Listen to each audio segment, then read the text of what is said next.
जय Hind and hello guys, स्वागत है आपका आपके अपने YouTube चैनल ज्ञानदेव होस्ट में। और इस वीडियो में मैं आपको बताने वाला हूं DRDO septum 10 admin and allied यानी कि A&A रिक्रूटमेंट 2022 सिलेबस के बारे में। और साथ ही मैं आपको इसके एग्जाम पैटर्न के बारे में भी इसी वीडियो के अंदर पूरी जानकारी बहुत ही अच्छे से देने वाला हूं। इसलिए अगर आप इस भर्ती के एग्जाम पैटर्न, सिलेक्शन प्रोसेस या फिर सिलेबस के बारे में पोस्ट वाइज जानना चाहते हैं तो वीडियो को पूरा जरूर देखिएगा। उसके बाद अगर आपके मन में कोई सवाल, कोई डाउट रह जाता है तो आप कमेंट के माध्यम से पूछ लीजिएगा। तो चलिए दोस्तों शुरू करते हैं। दोस्तों यहाँ पर अभी जो वीडियो में देख पा रहे हो हमारी ऑफिशियल वेबसाइट jobsgyan.in है। इसका लिंक मैंने इस वीडियो के डिस्क्रिप्शन में आपको दे दिया है। जैसे ही आप लिंक ओपन करेंगे तो आपके सामने इस भर्ती के एलिजिबिलिटी की जानकारी शॉर्ट में आ जाएगी। अगर आपने अभी तक इसके एलिजिबिलिटी के बारे में नहीं जाना तो आप यहाँ से जानकारी जान सकते हैं, और अगर आप वीडियो के माध्यम से जानना चाहते तो वो भी आप जान सकते हैं। मैंने ऑलरेडी इसके एलिजिबिलिटी के बारे में वीडियो बना दी है, बट फिर भी अगर आपका मन नहीं है दूसरी वीडियो पर जाने का तो इस वीडियो के अंदर भी मैं आपको थोड़ा शॉर्ट में इसके एलिजिबिलिटी के बारे में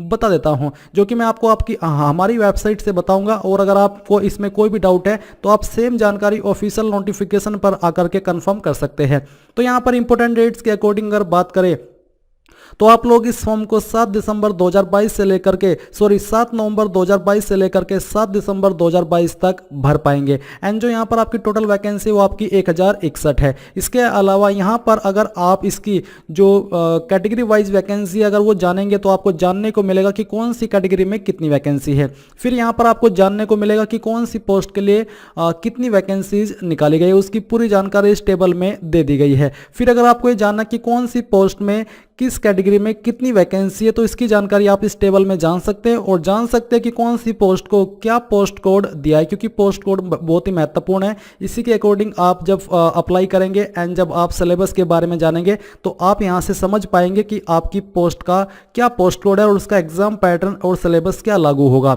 फिर यहाँ पर जो आपकी क्वालिफिकेशन है पोस्ट वाइज वो भी आप देख सकते हैं कि कौन सी पोस्ट पर क्या क्वालिफिकेशन मांगी है।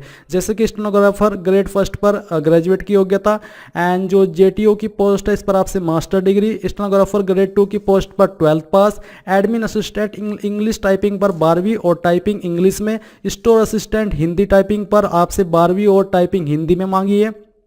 फिर जो आपकी सिक्योरिटी असिस्टेंट है इस पर आपसे 12वीं पास की योग्यता, एक्स सर्विसमैन। एंड इसके अलावा व्हीकल ऑपरेटर की पोस्ट पर आपसे 10वीं पास की योग्यता, फायर इंजन ड्राइवर की पोस्ट पर भी 10वीं पास की योग्यता, फायरमैन की पोस्ट पर भी 10वीं पास की योग्यता मांगी है। अब ये हुई आपकी इसकी शॉर्ट में जानकारी। अब हम बात करेंगे इसके सिलेक्शन प्रोसेस के बारे में कि कैसे आपका सिलेक्शन किया जाएगा। इसके लिए मैं आपको ऑफिशियल नोटिफिकेशन से जानकारी देता हूं ताकि आपके मन में कोई भी डाउट न रहे कि यार आपने ये जानकारी कहां से दी है और कहीं आपने ये जानकारी हमें गलत तो नहीं दे दी। इसलिए मैं आपको डायरेक्टली ऑफिशियल नोटिफिकेशन से ही कंफर्म कराता हूं। नाउ गाइज मैं आपको बताना चाहूंगा SK बुक्स रीजनिंग के बारे में, जो कि हिंदी और इंग्लिश दोनों के अंदर अवेलेबल है। और इस बुक को पब्लिश किया गया है Shri Krishnan publisher private limited, जो कि इंडिया की one of biggest book publication company है, जिसके द्वारा बेहतरीन बुक पब्लिश की जाती है, जहां पर आपको सभी जानकारी बहुत ही अच्छे से दी जाती है। एंड अगर मेनली बात करें इस बुक की तो इस बुक के अंदर आपको क्या क्या देखने को मिलेगा वो आप लोग जान लीजिए।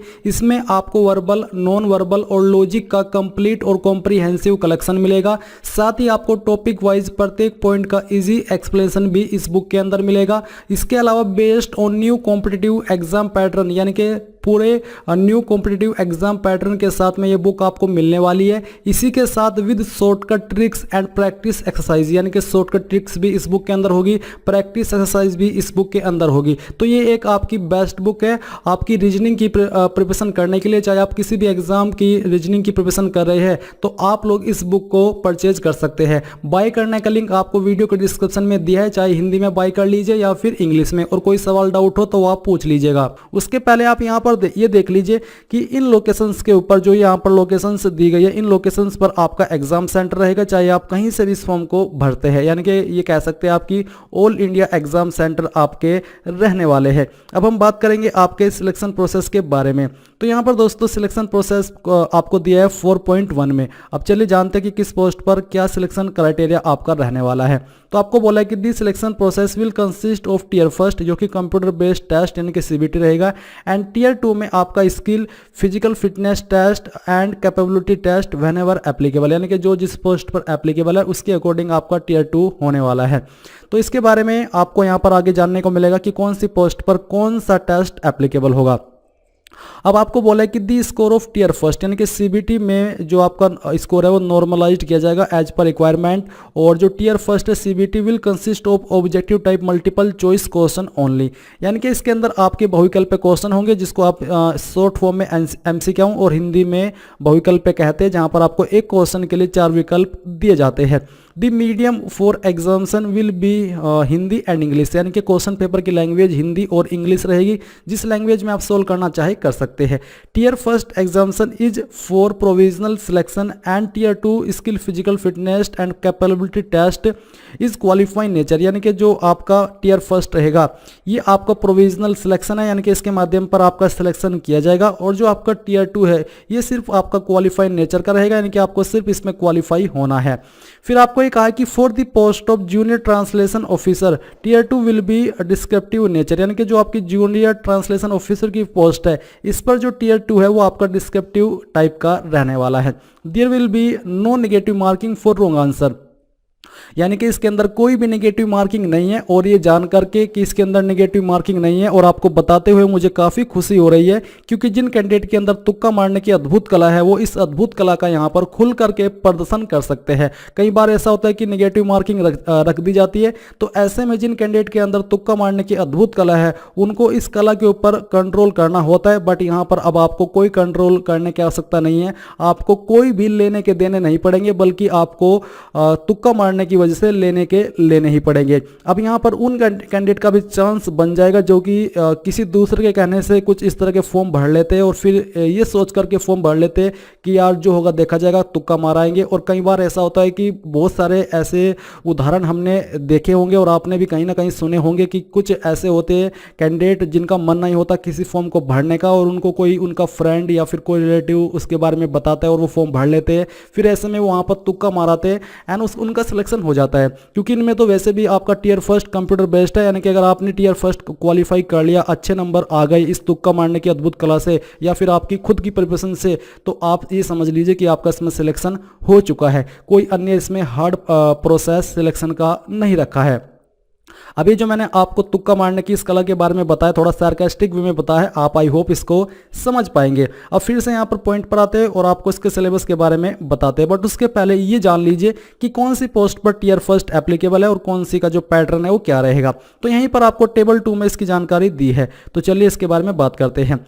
सीबीटी प्रोविजनल सिलेक्शन टाइप, इसमें यहाँ पर जो आपकी पोस्ट कोड 0301 है, अब ये 0301 के अंदर कौन सी पोस्ट आती है अब आपको ये जानना होगा। तो चलिए मैं आपको यहाँ पर क्यों आपका कहीं और टाइम लगा है, तो 0301 के अंदर है जूनियर ट्रांसलेशन ऑफिसर यानी कि जेटीओ की पोस्ट।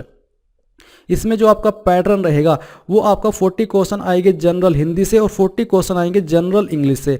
टोटल मैक्सिमम मार्क्स आपके होंगे 80 और आपको इसके लिए 60 मिनट यानी कि 1 घंटे का समय दिया जाएगा।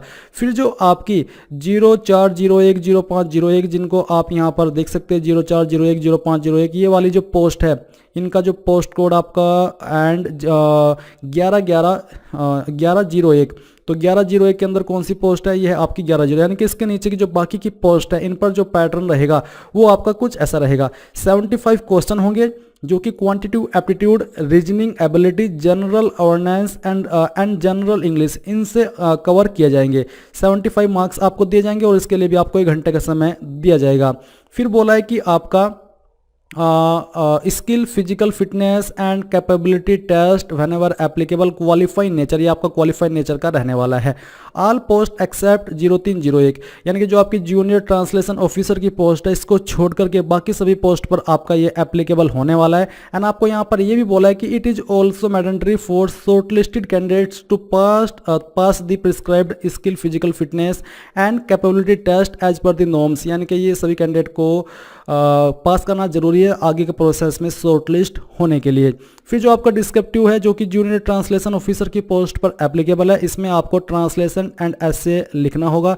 इसके लिए आपको मैक्सिमम 200 मार्क्स दिए जाएंगे और 2 घंटे का आपको समय मिलेगा एग्जाम करने के लिए। अब ये जो आपका स्किल फिजिकल फिटनेस टेस्ट है, इसमें क्या रहेगा, ये आपके मन में सवाल आ रहा होगा। तो चलिए हम उसके बारे में भी आपको आंसर करते हैं। तो बेसिकली जैसे कि आप यहाँ पर देख सकते हैं स्टोर असिस्टेंट, इसमें आपकी इंग्लिश की टाइपिंग है। स्टोर असिस्टेंट में हिंदी वाले में हिंदी की टाइपिंग है। फिर जो आपकी फायरमैन की पोस्ट है, इसमें आपका फिजिकल है। तो बेसिकली इसमें आपकी टाइपिंग होगी हिंदी की और इसमें इंग्लिश की। एंड जो मैंने अभी आपको बताया आपकी जो दो पोस्ट है कौन कौन सी, ये है आपकी एक फायरमैन की, एक सिक्योरिटी असिस्टेंट की। इस पर आपका फिजिकल होगा। फिजिकल में आपकी हाइट देखी जाएगी। हाइट आपकी कम से कम 165 सेंटीमीटर मेल में रहनी चाहिए। फीमेल में 157 सेंटीमीटर रहनी चाहिए। चेस्ट बिना फुला 81 और फुला करके 86 हो जानी चाहिए। फीमेल से चेस्ट का माप नहीं लिया जाएगा। वेट आपका मिनिमम 50 किलोग्राम और फीमेल में 45 किलोग्राम होना चाहिए। रनिंग होगी मेल कैंडिडेट में 1600 मीटर की 7 मिनट का समय मिलेगा और फीमेल में होगी 800 मीटर की 5 मिनट का समय मिलेगा। Carrying weight only for fireman, यानी कि सिर्फ फायरमैन की पोस्ट के ऊपर ही एप्लीकेबल है ये चीज़, जो कि अभी आपको बताई जाएगी। जिसमें कि 63.5 kg वेट आपको 183 मीटर तक कैरी करना है 96 सेकंड में। एंड फीमेल के लिए भी सेम कंडीशन रखी है। वर्टिकल रोप क्लाइंबिंग, यानी कि ऊपर आपको एक रोप पर चढ़ना होगा हैंड और फीट का इस्तेमाल करके 3 मीटर तक मेल कैंडिडेट को और फीमेल को 2.5 मीटर तक। सिटअप्स लगाने हैं मेल को 20 टाइम्स और फीमेल को 50 टाइम्स।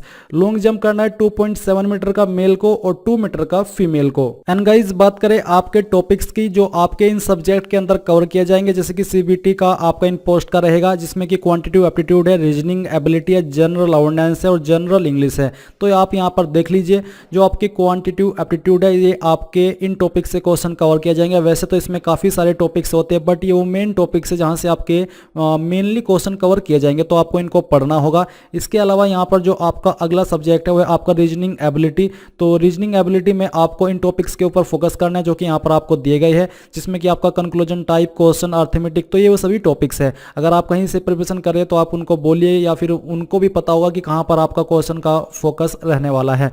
एंड देन यहाँ पर आपका सब्जेक्ट है इसमें जनरल अवेयरनेस का। तो जनरल अवेयरनेस का जो फोकस रहेगा वो आपका इन टॉपिक्स के ऊपर रहेगा।